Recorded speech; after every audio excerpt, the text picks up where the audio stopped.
Halina't makinig at matuto kasama si Teacher Vicky.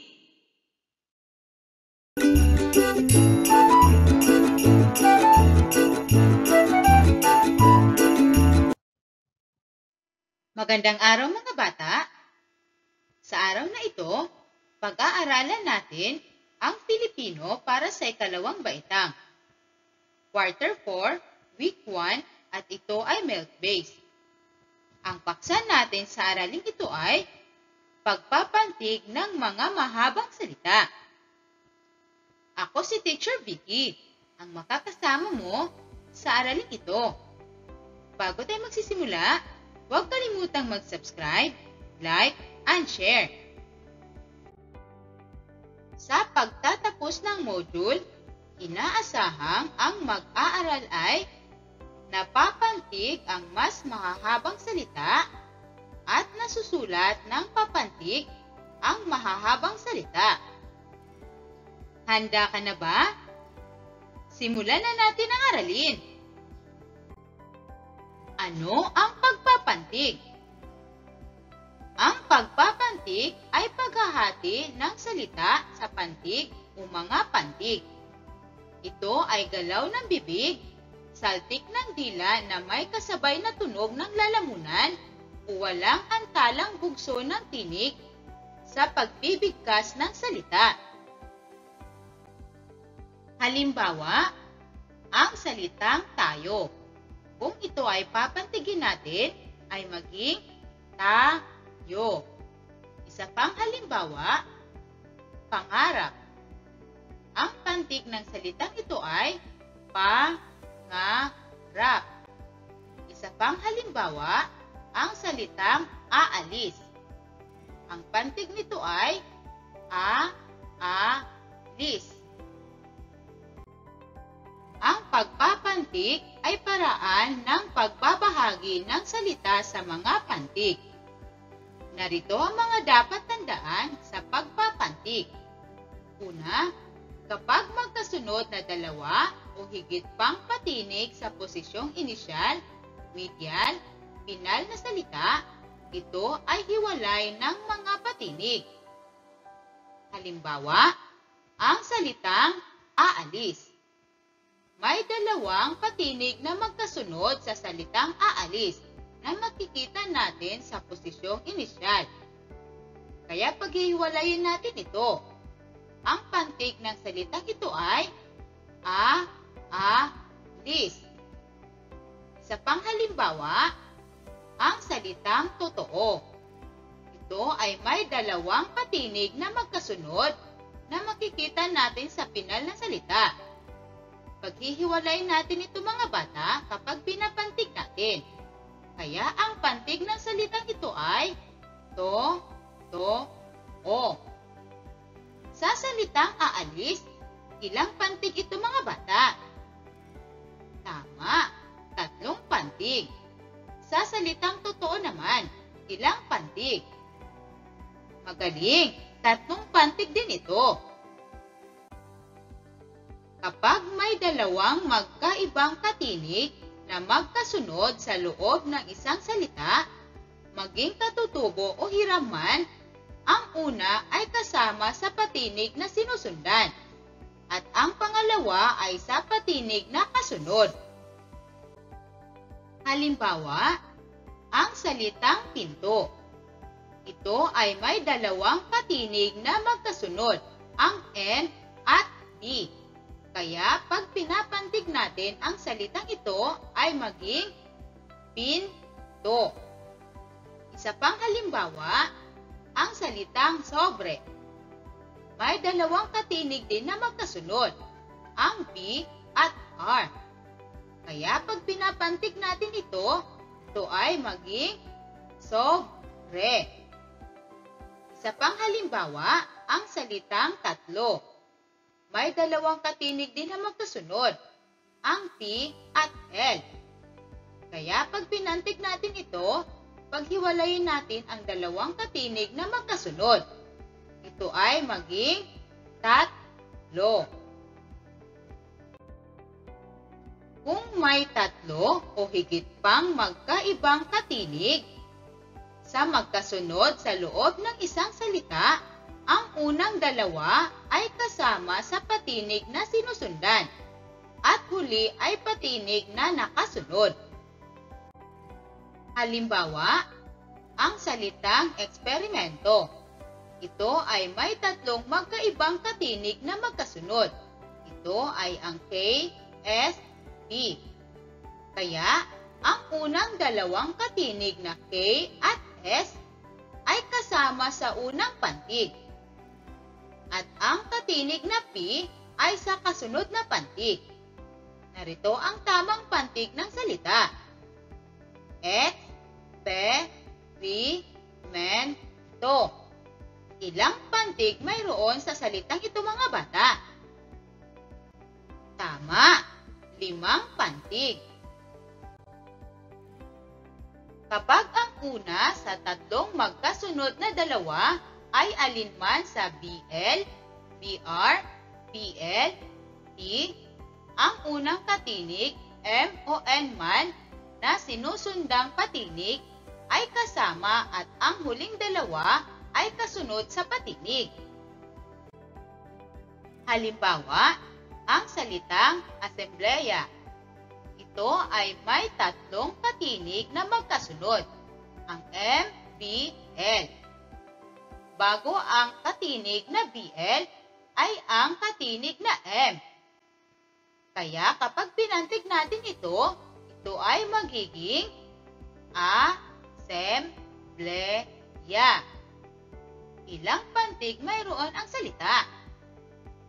Tama, 4 na pantig. Isa pang halimbawa, ang salitang alambre. Ito ay mayroon ding tatlong katinig na magkasunod, ang MBR. Bago ang BR ay ang katinig na M. Kaya kapag pinantig natin ito ay magiging alambre. Ilang pantig ang salita mayroon mga bata? Magaling, 3 pantig. Kapag may 4 na magkakasunod-sunod na katinig sa loob ng isang salita, ang unang katinig ay kasama sa patinig na sinusundan at ang huling dalawa ay patinig na sinusundan. Halimbawa, ang salitang eksklusibo.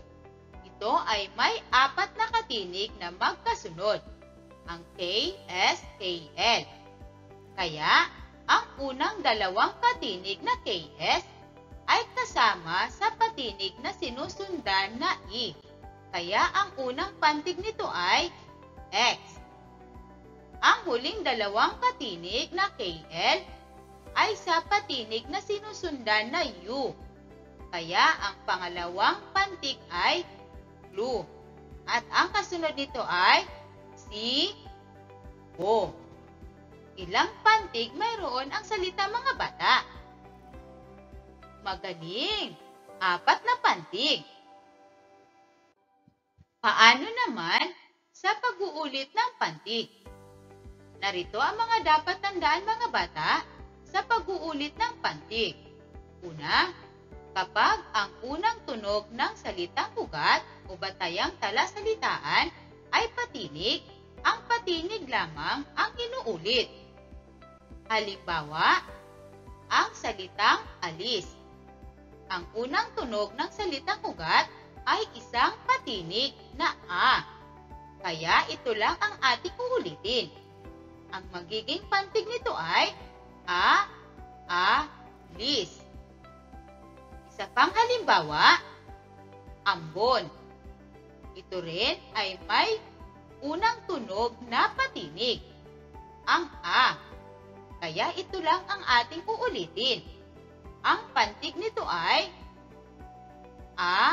ambon. Kung ang unang pantig ng salitang ugat ay nagsisimula sa KP or katinig-patinig, ang katinig at ang kasunod na patinig lamang ang inuulit. Halimbawa, ang salitang lakad. ito ay nagsisimula sa katinig-patinig na la. Kaya ito lang ang uulitin natin. Kaya kung ito ay papantigin natin, magiging la, la, kad. Isa pang halimbawa, ang salitang basa. Ito ay nagsisimula sa KP na ba. Kaya ito lang ang uulitin natin. Kapag pinantig natin ito mga bata, maging ba, sa. Kung ang unang pantig ng salitang ugat ay may KK or cluster ng katinig na kayarian, dalawang paraan ang maaaring gamitin. Una, inuulit lamang ang unang katinig at patinig. Halimbawa, ang salitang piso. Ang uulitin natin dito ay ang unang katinig at patinig na P. Kaya sa pagpapantig, ito ay maging piso. Isa pang halimbawa, ang salitang sampu. Ang uulitin natin dito ay ang unang katinig at patinig na sa. Kaya sa pagpapantig, ito ay magiging sa, sampu. Pangalawa, inuulit ang cluster ng katinig kasama ang patinig. Halimbawa, ang salitang plancha. Ito ay may cluster ng katinig na PL na sinusundan ng patinig na A. Ito ang uulitin natin. Kaya sa pagpapantig, ito ay maging planchahin. Isa pang halimbawa, ang salitang prito. Ito ay may cluster ng katinig na PR na sinusundan ng patinig na I. Ito ang uulitin natin. Sa pagpapantig, ito ay maging prituhin. Ngayon naman mga bata, para sa unang pagsasanay, panuto, isulat sa patlang ang tama kung wasto ang pagkakapantig ng mga salita at mali kung hindi. Unang bilang, kabataan. Pangalawang bilang, pagdiriwang. Pangatlong bilang, nagpasalamat. Pang-apat na bilang, pagkakasakit. At ang panglimang bilang, pangunahin. Tingnan niyo mga bata kung tama ba ang pantig ng bawat salita. Isulat sa patlang ang tama kung ito ay tama ang pagkapantig at mali naman kung hindi. Naisulat mo na bang iyong sagot? Narito ang tamang sagot. Unang bilang, tama. Pangalawang bilang, tama. Pangatlong bilang, mali. Hindi ito ang tamang pantig ng salitang nagpasalamat. Pang-apat na bilang, tama. At ang panglimang bilang, tama rin. Ganito rin ba ang sagot mo? Magaling kung ganon. Para sa pagsasanay dalawa, panuto, isulat sa iyong sagutang papel ang letra ng tamang pantig ng mga larawan. Unang bilang, larawan ng elepante. Ano kaya ang tamang pantig ng pangalan ng larawang ito? A, B, o C? Naisulat mo na bang iyong sagot? Ano ang tamang sagot? Magaling! Letrang D. Elepante.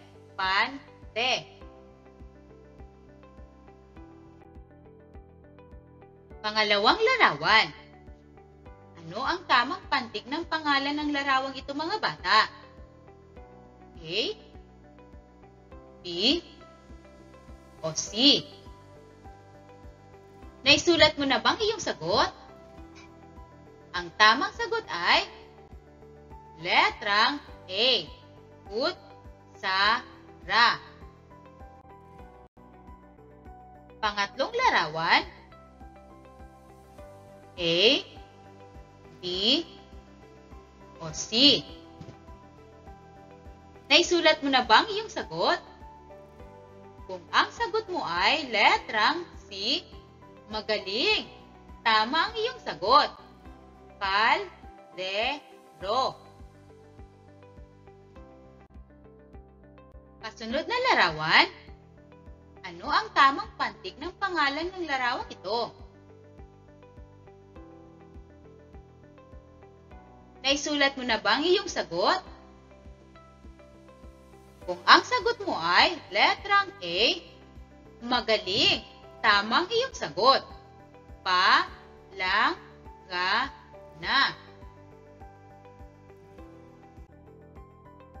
At ang panglimang larawan, A, B, o C? Ano ang sagot nyo dito mga bata? Magaling! Letrang B, telebisyon. Mahusay mga bata, naibigay ninyo ang tamang sagot.